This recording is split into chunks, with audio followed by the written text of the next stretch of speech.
मर जाएंगे, काटेंगे कट जाएंगे, रोटी सूखी खाएंगे।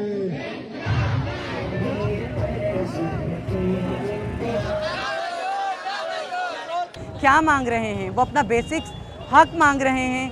एयरपोर्ट्स वहाँ नहीं बने, रोडें ठीक उनकी नहीं है, आप उनसे टैक्स लेते हैं, उनके ही टैक्स के पैसों से आप उन लोगों को गोलियां मारे। वहाँ अगर गोदी मीडिया है तो यहाँ फौजी मीडिया है, कोई फ़र्क नहीं है, दोनों एक हैं। पाकिस्तान के मेन स्ट्रीम मीडिया पे इस वक्त आज़ाद कश्मीर में होने वाले इंतखाबात की काफ़ी कवरेज आप देख रहे होंगे, जिसमें मुस्लिम लीग नून अपने सोशल मीडिया अकाउंट से ये बता रही है कि उन्हें भारी कामयाबी हुई है। अब तक वहाँ पर जो उन्होंने नशिस्तें जीती हैं उसके हवाले से उनकी बरतरी है, और दूसरे नंबर पर पीपल्स पार्टी है। पीपल्स पार्टी ये भी बता रही है कि उनके साथ धांधली हुई है। लेकिन इस सारी खबर के दरमियान जो सबसे ज़्यादा चीज़ इग्नोर हो रही है वो इस वक्त कश्मीर में होने वाले वो पुरतशद्दुद मुजाहरे हैं और वो हलाकतें हैं जो मेन स्ट्रीम मीडिया से शायद ओझल हो गई हैं या उन्हें बताने की इजाज़त नहीं है। मुख्तलिफ सोशल मीडिया अकाउंट्स के ज़रिए जिस किस्म की खबरें वहाँ से मौसूल हो रही हैं वो काफ़ी खौफनाक है। अब तक जॉइंट एक्शन कमेटी जो कि कलअदम करार दे दी गई है उसका दावा है कि हलाकतों की तादाद 60 से ऊपर है, लेकिन अगर हम इंटरनेशनल मीडिया का जायज़ा लें तो कहीं पर 14 और कहीं पर 21 रिपोर्ट सामने आ रही हैं। इस सारे मामले में जहां पर पाकिस्तान का हमेशा से ये स्टांस रहा है कि वो मकबूजा कश्मीर के हवाले से आए दिन आवाज़ उठाता है और वो ये भी कहता है कि इंडिया वहाँ जुल्म कर रहा है, वहाँ दूसरी जानिब अब इंडिया में ये खबरें चल रही हैं कि पाकिस्तान के ज़ेर इंतज़ाम कश्मीर में हालात इतने ख़राब क्यों हैं, क्या डिमांड्स हैं जिसकी बात ये सारे मामलात हुए। बहुत से लोग ये भी सवाल उठा रहे हैं कि जॉइंट एक्शन कमेटी जिसे अब फंडेड कमेटी कहा जा रहा है, जिसे कहा जा रहा है कि रॉ फंडेड वो कमेटी है जॉइंट एक्शन कमेटी, उसके पहले ही जो 48 मुतालबे थे उसमें से अक्सरियत हुकूमत पाकिस्तान ने मान लिए थे। लेकिन जब वो मुतालबात माने गए थे तो क्या पाकिस्तान को ये नहीं पता था कि वो फंडेड पार्टी थी? अब सारी बातों के साथ इस बात पे आते हैं कि जब मेन स्ट्रीम मीडिया अपना किरदार अदा नहीं कर रहा तो उसमें वो कौन से मीडियम हैं जो इन खबरों को सामने ला रहे हैं। यकीनी तौर पे सोशल मीडिया का किरदार बहुत अहम है। इंडिया में होने वाले एहतजाज में आपने देखा होगा कि जो जंतर मंतर पर हो रहा था उसमें भी मेन स्ट्रीम मीडिया में काफ़ी ज़्यादा खामोशी थी और सोशल मीडिया बहुत अहम किरदार अदा कर रहा था। उन्होंने ही नौजवानों की जो मांगे थी, जो डिमांड्स थी उनको हाईलाइट किया। आज कराची प्रेस क्लब के बाहर ख्वाजा सराओं ने महंगाई के खिलाफ एक एहतजाज किया, लेकिन इस एहतजाज की जो ख़ास बात थी वो ये थी कि इसमें कश्मीर के झंडे भी उठाए गए थे। इसमें मुलाकात हमारी एक ऐसी ट्रांसजेंडर एक्टिविस्ट से हुई जो कश्मीरी हैं और हमने उनसे जानने की कोशिश की कि वो इस सारे मामले को किस नज़र से देखती हैं और उन्होंने आज कश्मीर के लिए आवाज़ क्यों उठाई है। आइए आपको दिखाते हैं।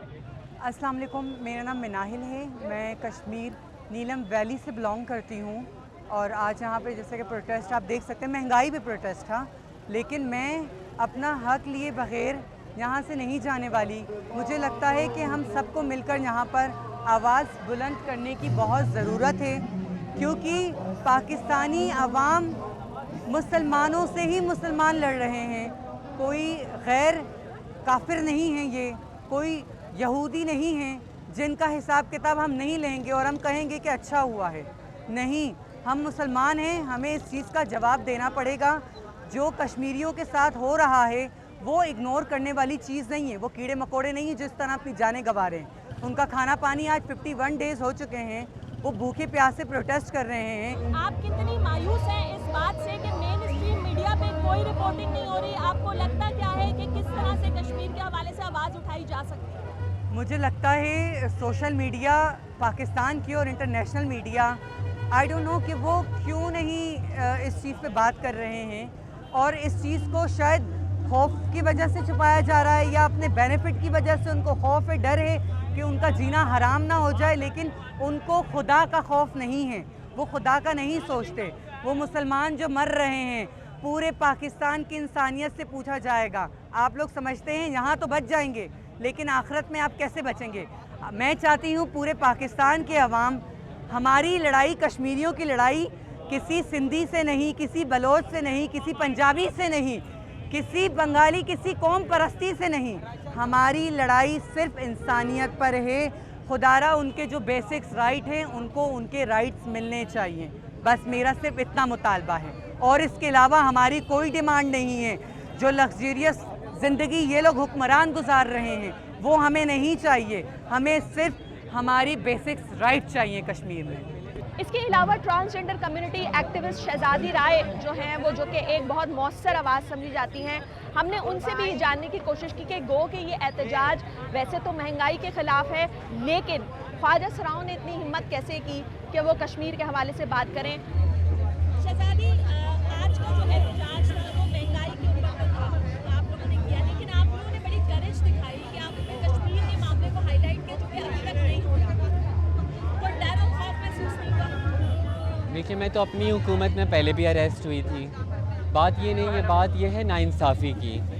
اس ملک کی جو اس وقت فاشسٹ حکومت نے جو حالات بنا دیے ہیں، ہماری جو ایک فریڈم آف اسپیچ پہ پابندی لگا دی ہے، تو مجھے لگتا ہے کہ عوام کو باہر آنے کے لیے ایک کرج کی ضرورت تھی، اور وہ کرج ہم نے ان کو فراہم کی ہے. کیونکہ خواجہ سرا کمیونٹی سامنے آئی ہے. مردوں کو تو آپ نے گولیاں ماری، عورتوں کو آپ نے ڈنڈے مارے. خواجہ سرا کمیونٹی آج خود سامنے آئی ہے. یہ خود کشمیر سے ہیں اور یہ سامنے آئی ہیں، اور انہوں نے کہا ہے کہ نہیں، میں پروٹیسٹ کروں گی. اور میں امید رکھتی ہوں کہ اس وقت ہمارے جو حالات چل رہے ہیں تو مے بی ٹرانس کمیونٹی اس چیز میں اپنا ایک کردار بہترین ادا کرے. مین اسٹریم میڈیا پہ کسی بھی قسم کی کشمیر کے حوالے سے کوئی رپورٹنگ نہیں ہو رہی ہے. آپ کو کتنا زیادہ مایوسی ہوئی مین اسٹریم میڈیا سے کہ وہ اپنا رول پلے نہیں کر رہے ہیں؟ دیکھیں، پہلے بلوچستان کے بارے میں بات نہیں ہوتی تھی، آج کشمیر کو بھی اسی صف میں ہم نے ڈال دیا. بچپن سے ہمیں پڑھایا گیا کہ کشمیری عوام مظلوم ہے. ہماری کتابوں میں ہمیشہ بتایا گیا کہ انڈیا نے ان پہ ایک آپریشن کیا ہے، وہ آکیوپائڈ حصہ ان کا آدھا ان کے پاس ہے. لیکن آج آپ کیا کر رہے ہیں؟ اور بہت دکھ ہے میڈیا کے لیے بھی کہ وہاں اگر گودی میڈیا ہے تو یہاں فوجی میڈیا ہے. کوئی فرق نہیں ہے، دونوں ایک ہیں. یہاں پہ 4 سیاستدانوں کو گالیاں دینے سے ریولیوشنری بن جاتے ہیں؟ نہیں. جو کشمیر پہ بات نہیں کرے گا وہ میرے نظر میں ایک انتہائی بزدل ہے اور رائٹ ہینڈ ہے اس ساری اسٹیبلشمنٹ کا. پاکستان میں پچھلے دنوں سے جو انڈیا میں ہونے والے طلباء کے مظاہرے ہیں اس کی کافی ہائپ ہے، اور سب یہ سوال کر رہے ہیں، خاص طور پہ نوجوان، کہ انڈیا میں اس طریقے کے پروٹیسٹ ہوئے، جین زی سڑکوں پر آئے، پاکستان میں عوام کیوں نہیں اپنے مطالبات کے لیے باہر نکلتی. لیکن یہاں جو ہماری کمیونٹی کے لوگوں سے بات ہوئی تو ان کا یہ کہنا تھا کہ ہمیں بھی اپنے حقوق کے لیے یا ہمارے خلاف جو ہمارے مسائل ہیں ان کے لیے باہر نکلنا پڑے گا. ٹرانسجنڈر کمیونٹی کی جو سب سے خاص بات ہے وہ یہ کہ وہ ہمیشہ ہمت کرتی ہے اور ان موضوعات پر احتجاج کرتی ہے جس پر لوگ بات نہیں کرتے. یہ نہ کہ یہاں پر سول سوسائٹی کو کھڑا ہونا چاہیے تھا، لیکن اس کے باوجود انہوں نے اس بارے میں پہل کی اور کشمیر کے معاملے کو ہائی لائٹ کیا کہ اس کی خبر کو باہر آیا جائے اور جو وہاں کچھ ہو رہا ہے اسے روکا جائے.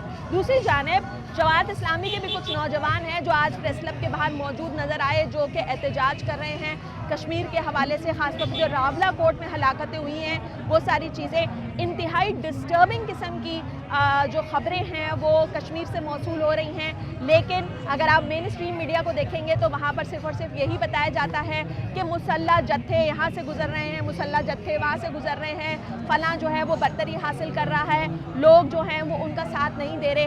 لیکن جو ہماری وہاں پہ موجود لوگوں سے بات ہو رہی ہے ان کا یہی کہنا ہے کہ حالات وہاں پر شدید خراب ہیں، جس کے لیے سب کو آواز اٹھانے کی ضرورت ہے.